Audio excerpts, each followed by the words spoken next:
샬롬 샬롬 샬롬 샬롬 샬롬. 하나님 사랑합니다. 여러분 주 안에서 사랑합니다. 사사기 3장 31절 한 절 가지고 우리 함께 은혜를 나눕니다. 하나님이 함께 하시면 이라는 제목입니다. 에훗 후에는 아나세 아들 삼갈이 있어 소문은 막대기로 블레셋 사람 600명을 죽였고 그도 이스라엘을 구원하였더라. 이제 온니엘 다음에 에훗 그리고 삼갈입니다.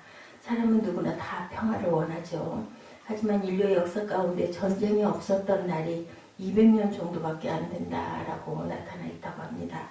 인간의 역사는 곧 전쟁의 역사이다. 그렇기 때문에 사자나 호랑이 같은 맹수들은 아무리 살아와도 같은 짐승을 잡아먹지는 않는다 그래요. 그런데 인간은 어때요? 거침없이 같은 인간끼리도 죽이는 잔악성을 가지고 있죠. 전쟁에는 2등이 없습니다. 우리가 운동 경기에서 은메달 2등을 하면 은메달을 따는데 전쟁에서는 2등은 그냥 지는 거죠. 노예가 되는 거고 볼모가 되는 겁니다. 패망입니다. 이제 곧 얼마 안 있으면 하루 이틀 있으면 가정의 달이네요. 벌써 날짜가 28일이죠. 그런데 하나님이 함께 하실 때 나타나는 능력에 대한 말씀을 드림으로 함께 은혜를 나누고자 합니다.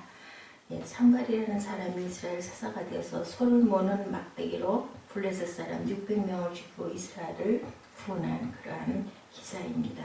이스라엘 백성들이 애국에서 430년간 노예로 살다가 해방이 되죠. 가나안 땅에 정착하고 그 중앙행정 체제를 갖춘 왕정 시대가 시작된 것은 정착한 지 약 300년 지난 그 이후였기 때문에 이스라엘 백성들은 그동안 여러 차례 애국에서 해방시키신 하나님의 은혜를 망각하고 우상을 숭배하다가 혼이 나죠. 그렇게 해서 혼이 나면 다시 회개하고 하나님께서는 사사를 보냅니다.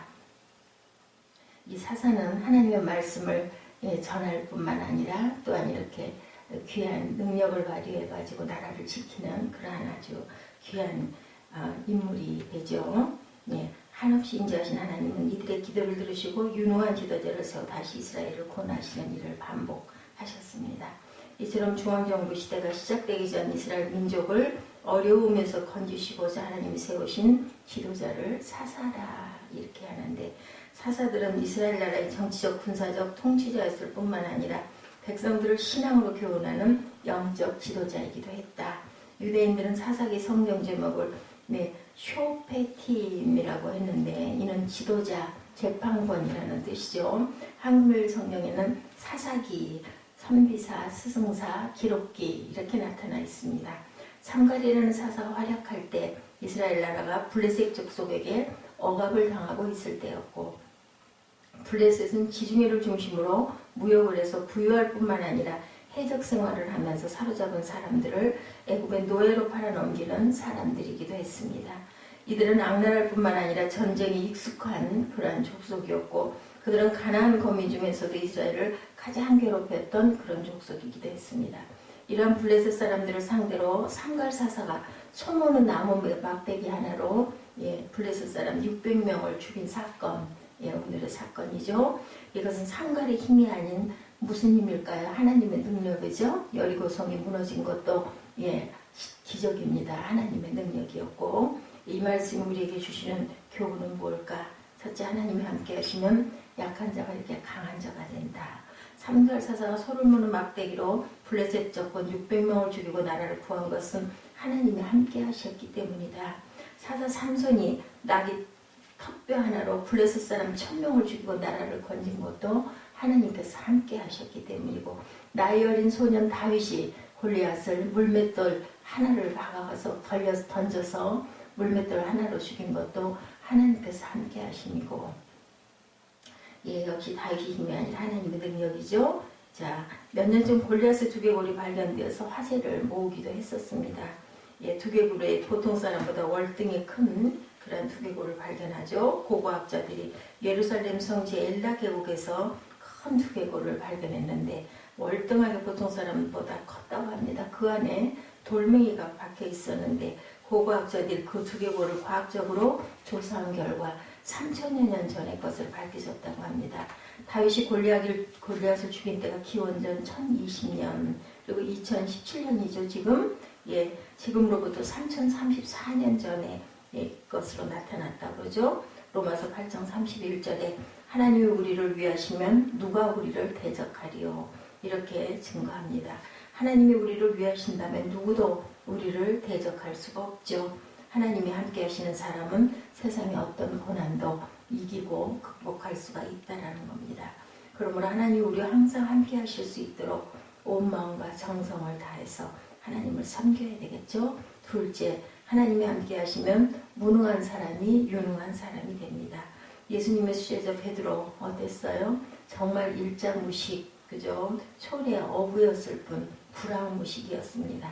예, 그러한 사람이 예수님을 만나서 제자가 되고 성령을 받고 능력을 받다 보니 어땠어요? 어떤 사람보다도 능력의 사람, 아주 유능한 사람, 그리고 유식한 사람이 되죠. 성령의 충만함을 받은 베드로에 대해서 당시 사람들의 생각을 사도행전 4장 13, 14절에 이렇게 기록합니다. 그들이 베드로와 요한이 담대하게 말함을 보고 그들을 본래 학문 없는 범인으로 알았다가 이상히 여기며 또 전에 예수와 함께 있던 줄도 알고 또 병 나은 사람이 그들과 함께 서 있는 것을 보고 비난할 말이 없는지라, 이렇게 나타나 있습니다. 우리가 잘 아는 발명한 에디슨은 학습 능력이 부족해서 학교에서 퇴학을 당한 사람이죠. 그러나 그의 어머니는 에디슨을 낙심하지 않고 항상 하루에 2시간씩 하나님께 기도했다고 합니다. 이러한 그들과 하나님이 함께 하셨고, 하나님이 함께 하신 에디슨은 역사상 가장 위대한 그런 인물이 되죠. 영국 수상 로스텐 처칠, 이런 초등학교 졸업 때까지 학습 지진학반에 있었다고 합니다. 처칠이 고등학교 다닐 때 영문학에 낙제를 했고 특히 외국어와 수학은 반에서 꼴등을 했다고 그러죠. 사관학교도 39대 겨우 입학을 합니다. 그러나 그의 부모님과 처칠은 철저히 난 신앙인으로 정성껏 하나님을 섬겼다고 나타나 있습니다. 하나님이 함께 하시는 웨스턴 처칠은 2차 세계대전을 승리로 이끈 전쟁 영웅으로 정치가로 노벨상을 수상한 문학가가 되기도 합니다.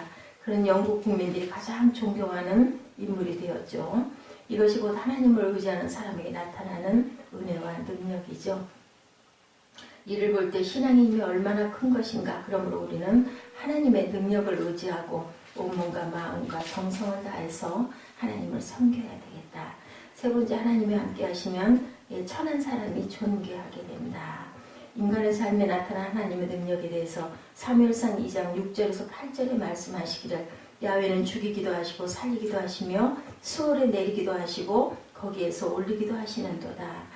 야훼는 가난하기도 하시고 부하기도 하시며 낮추기도 하시고 높이기도 하시는도다. 가난한 자를 진토에서 일으키시며 빈궁한 자를 거름더미에서 올리사 귀족들과 함께 앉게 하시며 영광의 자리를 차지하게 하시는도다. 이렇게 증거합니다.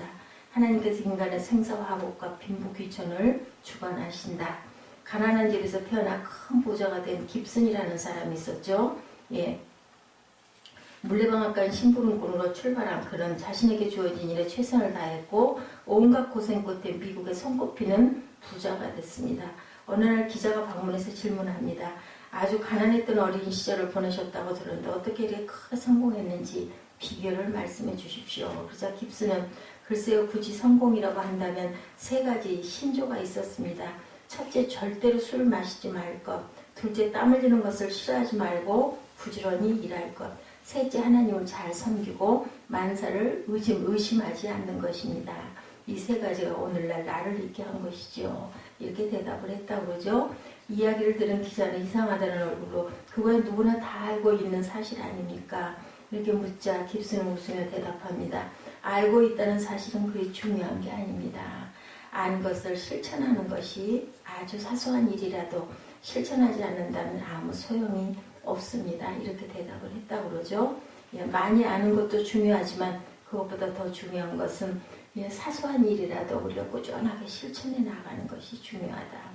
오랜 세월 동안 신앙생활을 하고 성경을 많이 읽고 배워 아는 것도 중요하지만 더 중요한 것은 알고 있는 하나님의 말씀을 삶의 현장에서 옮겨 실천하는 것이다. 하나님은 이처럼 가난하고 비천한 사람일지라도 정성을 다해 하나님을 섬기는 사람을 존귀히 높이신다라는 거죠. 4번째, 하나님이 함께 하시면 불가능한 것이 가능하게 된다. 마가복음 9장 23절에 예수께서 이르시되 할 수 있거든이 무슨 말이냐 믿는 자에게는 능치 못함이 없느니라 이렇게 말씀하십니다. 본문의 삼갈사사 한 사람이 블레셋 정예 군대 600명을 상대해서 싸우는 광경을 연상해 보시기 바랍니다. 군대에서는 일당백이라는 구호를 많이 외칩니다. 한 사람이 100명을 상대하여 싸워 이긴다는 뜻이 바로 일당백인데 일당백이라는 구호는 많이 외쳤지만 일당 600이라는 구호는 없다는 거죠. 오늘 본문에 일당 600을 말씀하고 있습니다. 하나님이 함께 하신 결과 일당 600이었다. 600명을 이겼다 한 사람이.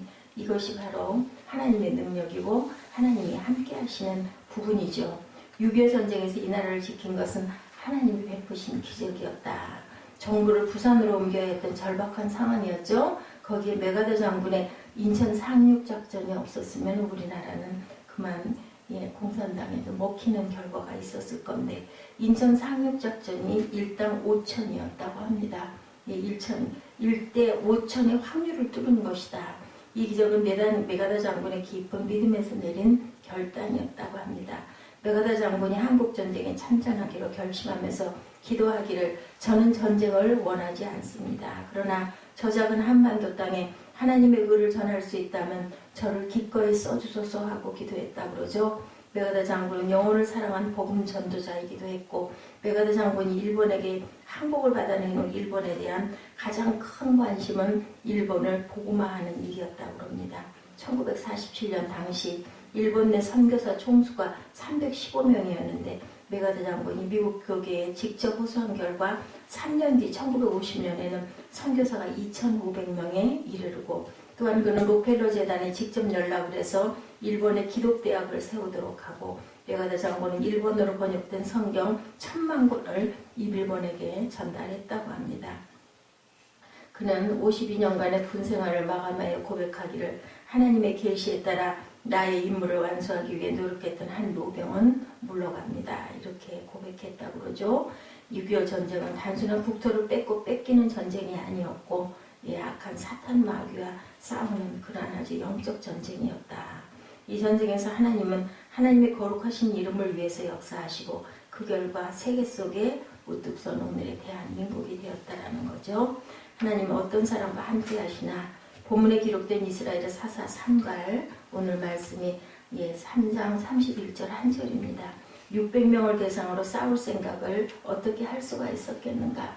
여리고성을 어떻게 했어요? 6일 동안 돌고 7째 날 고함을 한번 치니까 그 무거운 난공불락이 여리고성이 무너지는 사건. 그것은 있을 수 없는 일이죠. 하나님께서 함께 하셨기 때문에 일어난 일이다. 민수기 13장 이하에는 애국에서 해방된 이스라엘 백성들이 꿈에도 그리던 가나안 땅을 점령하기 위해서 12명의 정탐꾼을 보낸 기사가 있습니다. 가나안 땅에는 여러 족속들이 살고 있는 곳이었는데 모세는 그 땅의 상황을 파악하기 위해 12명의 정탐꾼을 보냅니다. 40일간 그 땅을 탐지하고 돌아와서 보고하는 내용은 두 가지 의견이었죠. 10명은 믿음 없는 보고였고 2명은 하나님의 능력을 의지한 보고였고 이를 보신 하나님은 10명의 정탐꾼을 버리시고 믿음으로 살아가려는 2명 여호수아와 갈렙을 통해서 가나안 땅을 점령하도록 하십니다. 이처럼 믿음 없는 사람은 쓰시지 않는다라는 것. 사사기 7장 8장에는 미디안 족속이 이스라엘을 괴롭혔을 때 기드온이라는 사사를 세워 나라를 건지신 기사가 나타납니다. 이때 미디안과 싸운 나라를 건지고자 지원한 사람이 32,000명이었습니다. 하나님은 기드온에게 말씀하시기를 이제 너는 백성의 귀에 외쳐 이르기를 누구든지 두려워 떠는 자는 길라산을 떠나 돌아가라 하라 하시니 이에 돌아간 백성이 22,000명이요 남은 자가 10,000명이었더라. 이 사건 잘 아시죠? 하나님을 의지하는 믿음이 약해서 적군을 보고 무서워 떠는 자는 집으로 돌아가라는 것. 믿음 약한 가운데 그런 있는 사람은 쓰시지 못한다는 겁니다. 믿음 약한 사람과는 아무것도 할 수가 없다. 믿음 약한 사람은 하나님의 쓰시기에 합당한 사람이 아니다. 조금 전 말씀드렸던 다윗도 사무엘상 17장에서 소년 다윗이 블레셋 장수 골리앗과 싸워 이긴 장면, 골리앗 앞에서 사울 왕의 모습에 대해 사무엘상 17장 11절에 기록하기를 사울과 온 이스라엘이 블레셋 사람의 이 말을 듣고 놀라 크게 두려워하더라. 이렇게 나타나 있습니다. 사무엘상 17장 45절에 47절 너는 칼과 창과 단창으로 내게 나아오니와 나는 만군의 야훼 이름 곧 내가 모욕하는 이스라엘 군대 하나님의 이름으로 내게 나아가니라. 이렇게 담대하게 외친 부분이 나타나죠. 전쟁은 야훼에게 속한 것인지 그가 너희를 우리 손에 넘기시리라 하면서 골리앗에게로 달려간 다윗의 사건을 우리가 잘 압니다. 그 결과 사무엘상 17장 48절에서 50절에 블레셋 사람이 일어나 다윗에게로 마주 가까이 올 때 다윗이 블레셋 사람을 향하여 빨리 달리며 손을 주머니에 넣어 돌을 가지고 물매를 던져 블레셋 사람의 이마를 치매 돌이 그의 이마에 박히니 땅에 엎드러지니라. 다윗이 이같이 물매와 돌로 블레셋 사람을 이기고 그를 쳐 죽였으나 자기 손에는 칼이 없었더라. 이렇게 증거되어 있습니다. 믿음이 부족하여 골리앗 앞에서 불안에 떨고 있는 사울은 쓰지 않으시고 담대한 다윗을 쓰시죠. 마태복음 13장 58절에 예수님의 사역에 대해 말씀하시기를 그들이 믿지 않음으로 말미암아 거기서 많은 능력을 행하지 아니하시니라. 이렇게 증거합니다. 하나님은 이처럼 믿음 없는 곳에는 능력으로 나타내지 않는다라는 것. 이 믿음의 능력에 대해서 요한일서 5장 5절에 무릇 하나님께로부터 난 자마다 세상을 이기느니라. 세상을 이긴 승리는 이것이니 우리의 믿음이니라. 이렇게 나타나 있습니다. 야고보서 4장 2절에 너희가 얻지 못하면 구하지 아니하기 때문이라고 하죠. 예, 우리가 구하는 일, 기도하는 일이죠. 예, 많은 사람들이 육신의 건강보다 더 중요한 것은 영혼의 건강이라고 얘기하죠. 우리가 영혼을 맑게 하고 영혼을 건강하게 하는 길은 하나님께 구하는 일이다. 하나님이 함께 하시면 소모는 막대기로 블레셋 사람 600명을 죽이고 나라를 건진 삼갈처럼 우리가 세상을 대적해 이길 수 있다라는 거죠. 하나님이 함께 하시면 약한 자가 강하게 되고 하나님이 함께 하시면 무능한 자가 유능한 사람이 되고 하나님이 함께 하시면 천한 사람이 존귀하게 되고 하나님이 함께 하시면 불가능한 것이 가능하게 된다. 모두가 건강한 신령이 되셔서 하나님의 은혜로 험한 세상을 이기는 능력을 가지고 세상을 이기고 살아가시기를 주님의 이름으로 축복합니다. 오늘 말씀 사사기 3장 31절 한 절 읽으시고 기도하는 시간 갖도록 합니다.